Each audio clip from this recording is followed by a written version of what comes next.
crime wave in Gotham. Other breaking news. Water.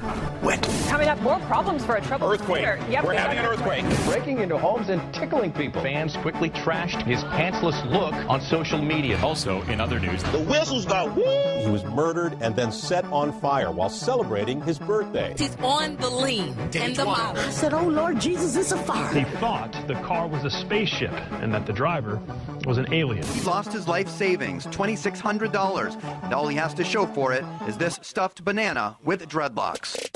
It's time for another news right here on the Bernstein and Goff Show on 670 The Score, 670thescore.com, and also on Watch, 670thescore.com. Make sure you like us on Facebook and follow along there as well to see the very, very angry people talk to us in ways that will not dent or affect us. But in other news, it's simply, a chance for us to get to some stories that we either wouldn't get to normally or haven't gotten to in the first 3 hours, or, maybe a little bit of something, maybe a little bit of nothing, but it's the way we throw around some stories. So, Dan, let's start with you. You are very animalified. I am. You like animals. I do. Something happened I find with them an interesting. Animal. Yeah. Yes, this is from the ABC affiliate in Queen Creek, Arizona is the dateline here. I'm not sure which major city that is. It's the stuff you'd see in your nightmares, and an area man came face-to-face with it. Its common name is the camel spider or wind scorpion. Jeez. That sounds awesome. Right? It sounds like a Game of Thrones beast or Here something. Here comes wind scorpion. Right. Yeah. It, however, is not a spider, and it's not a scorpion. It's a cousin to both. It's in the same group as arachnids, but isn't a true spider, according to an expert at Arizona State University. Getting Pierce Hutton weighs in. It's in the genus Eremobates. Said, I didn't know they're native to Arizona. I've seen camel spiders. I heard of them in Iraq. He said he found the creepy creature. This is Thomas Acosta who found it at his Queen Creek home. He said he's lived in Arizona for 37 years. He's never encountered one. He found it odd-looking. And I would say odd-looking is an understatement. It is the stuff of nightmares to see this thing up close and personal. So just put wind scorpion in the... Yeah, camel spider or wind scorpion. Okay. Now, it's a cousin of common spiders, but its powerful pinchers and menacing jaws make it a closer relative of scorpions. It's got like the translucent body. It can get big enough to feast on small rodents, birds, lizards, and insects. It also has the largest jaw size to body size ratio of any known animal. Bill Cowher's like, hey, cut it out. Wait a second over here. Cut it out. So, the guy says he's getting an exterminator as soon as possible. Well, hopefully. Yeah, or a bat, or a steel-toed boot, or whatever you need. But sleep tight, knowing that thing's out there. I can't believe I've never heard of it, too. How closely have you been involved in your life with spiders and weird arachnids? I don't mind spiders in general because they're good guys.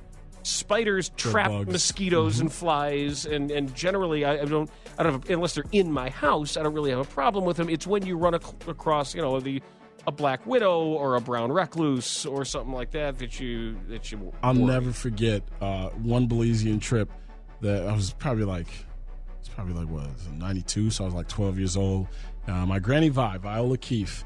Alan Keyes. Yeah, she told me, she sent me to go get some peanut butter off the shelf, and I removed the peanut butter from the cabinet, and staring at me is a tarantula. Okay. And I'm 12 years old, man. Like, you think you're old enough to not be scared by things, but man, their bite is not that dangerous. I've never ran faster. It won't kill you. Dan, at that moment, they're scary looking things. The puddle that I left and the trail that I blazed out of that kitchen. Like, I don't. She probably came in and fried it up. Yeah, no. She came in there with like a little, like the newspaper wrapped up and just killed it right there. And I was like, I'm not scared of many animals. And I don't think I'm scared of spiders, really, but that thing, it was hairy. It was just gross. It was huge. I thought I was going to die. So I don't rock out with spiders. I don't know too many people. I can't even imagine going to sleep in Belize and just not knowing what could be creeping around in that room. Well, I mean, there could be a black lizards, mamba. The lizards in there, run around pretty recklessly on like the patios and those things. But yeah, you'll get You'll get a snake every once in a while that you shouldn't run across in your garden. That's why you got the machete man that comes through and chops your yard. He finds things for you and kills it. Machete man? Yeah. Really? Guys chop yards with machetes that don't have lawnmowers. So they'll come through and it'll be perfect too. It'll look like somebody like Roger Bossert just did your backyard too. So I don't rock too much with bugs of any kind, especially spiders. All right, shout out to Marshawn Lynch and more so Michael Bennett, especially after what's happened this weekend.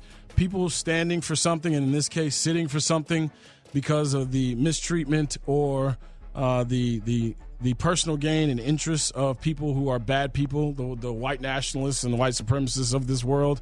This is from sportingnews.com. Seahawks defensive end Michael Bennett sat on the team's bench with a towel over his head during the national anthem before Seattle's preseason game against the LA Chargers at StubHub Center on Sunday night on ESPN.com. Bennett often speaks out on social issues and supports Colin Kaepernick, who knelt during the national anthem before every 49ers game last season in protest of what he perceives as the oppression of black people and people of color in this country. This is what Michael Bennett had to say. I want to be able to use this platform to continuously push the message of how unselfish you can be as a society. How we can continuously love one another and understand that people are different. And just because they're different doesn't mean that you shouldn't like them, because they don't smell the way you smell, and they don't eat what you eat, because they don't pray to the same God that you pray to, doesn't mean that you should hate them. Whether it's Muslim or Buddhist or Christianity, whatever it is, I just want people to understand that no matter what, we're in this together. It's more about being a human being at this point. Controversy. And how dare he? That's the thing, because he's pretty much giving you everything that Colin Kaepernick was saying at the time. That's all. But in a different flavor. Because Michael Bennett, one, is a defensive end, and he's a champion and a player that's well respected around the league, so you can't do the whole, he was bad anyway. He's not going to lose He's not even really black. Right. He's raised by white parents. Yeah. Right. He's not going to lose his gig. All right? And for Malcolm Jenkins and Marshawn Lynch. Marshawn Lynch said, I never stand for the anthem. Yeah. And people haven't noticed, by the way. So for all those guys, all you need now, and for the people who also are taking the controversial stance of making sure that people of color and minorities aren't shot, abused, or brutalized by infallible institutions, and that bad police officers don't get away with murder, literally bad ones. The fact that we have to say these things and couch these things, and the woman in Tulsa just got another job. Of course, it's very, for all the what about Chicago, because that happens a lot, or the black on black crime thing. I am very sure that if I murder a black man tonight, that justice will be served by the end of tomorrow. I will be in somebody's jail, and I will be convicted of said murder. That is all that's being talked about here. Is the fact that people keep walking after these situations take place. And Mike Freeman of Bleacher Report was tweeting that he's been in conversations with several NFL players, and he believes that there are going to be something big is about to happen here. That there are going to be a lot of people in the first game kneeling. I've talked to at least two people now who believe it's going to be more than kneeling that will be taking place. And this is, once again, people are going to be angry. I heard someone talking about this, saying that violence and money are the only way that people listen to you. And if you're not going to be violent, then you have to hit people in the pockets. The same way that certain people said that they stopped watching football because of the Colin Kaepernick thing. Even though they were lying. Yes, very much so. There's widespread talks about boycotting NFL games in the African American community, and there are also some players who are very popular and very well paid and needed by their teams, that if this thing starts to roll the way that I think it might, but I'm not sure it will, I think it might, you could just think of an NFL week 1 without African American players on the field, and how that would affect things. This is going to merit some more discussion, I think, outside of this segment. When I mention the kind of story that I love, that I will always pledge to bring you in segments like this one, this is from The Independent out of England. An Argentine elephant hunter has been killed in Namibia after he was trampled by an elephant. The Namibia Press Agency said the hunter, identified as 46-year-old Jose Monsalves, was killed Saturday afternoon in a private wildlife area 70 kilometers northwest of the small town of Kalkfeld. The agency said Monsalves, who worked for an oil company, was with another Argentine and 3 Namibians when he was killed. One of the elephants charged before the group was able to find a spot to aim and shoot. Aim! Load that up. Well, it's too late. The report says he had a hunting permit with him and that relatives have been informed of his death. Well, good for them. And remember, this is the second time this has happened relatively recently. Earlier this year, a well-known South African hunter was crushed to death by an elephant after the animal was shot by a member of his group. We did that story. Theunis Botha had been leading a hunting group in Gwai. Not with Guar. But within Gwai. The hunter fired at the animals after 3 elephants began stampeding towards him. A 4th elephant then ran at the hunter and lifted him up with his trunk. Always the 4th one. It's the rule. Fourth guy in. Right. It's a rule of elephant hunting. It's always going to be the 4th one. But this was even sweeter because the member of the hunting group shot the animal. Then after the animal was shot, it collapsed on both and killed him. So the best kind of elephant hunter is a dead elephant hunter. Good. Roll down Tide. Wait a minute. We don't know if it's a Crimson Tide fan, or probably was, though. I did not hear about Kevin Durant's comments, Dan. Kevin Durant, this from the Associated Press, basketball star Kevin Durant has issued an apology for saying India is, quote, 20 years behind, unquote, and for several other comments about the Asian country. Golden State Warriors forward tweeted Friday that he's sorry that my comments about India were taken out of context. Sorry that my comments about India were taken out of context. I'm grateful for the time I've got to spend there, and I'm really pissed about how my comments came off. That's my fault. Should have worded that better. I spoke about the difference between my imagination and reality there in Delhi, and about where the game is compared to the rest of the world. No offense from this side. I'm coming back out there for more camps, and cool bleep sorry.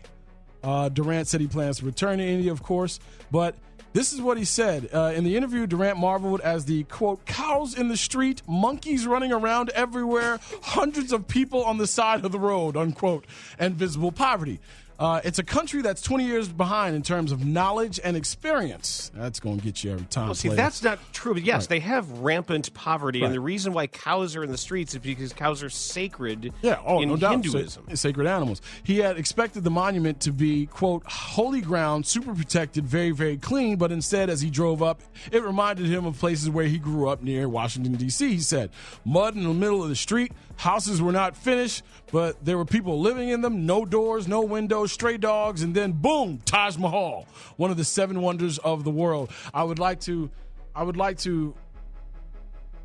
thank him in the realest definition of the world for sharing his ignorance, because people think because you have money and that you eat at the finest restaurants and that you may be around people who have flown to these places and you've been on private jets before, that you aren't ignorant to the ways of the world.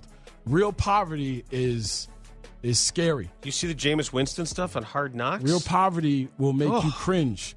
Real poverty is right here under your nose, too. Him being from D.C., he's seen it. But when you go to another country and see it, like when I go to my homeland of my people and I see people that still in 2017 do not have running water, do not have electricity. When real poverty gets a hold of you, you realize real quick how good you have it, and the things that you've been bitching about probably aren't that important. That has been in other news. Yep.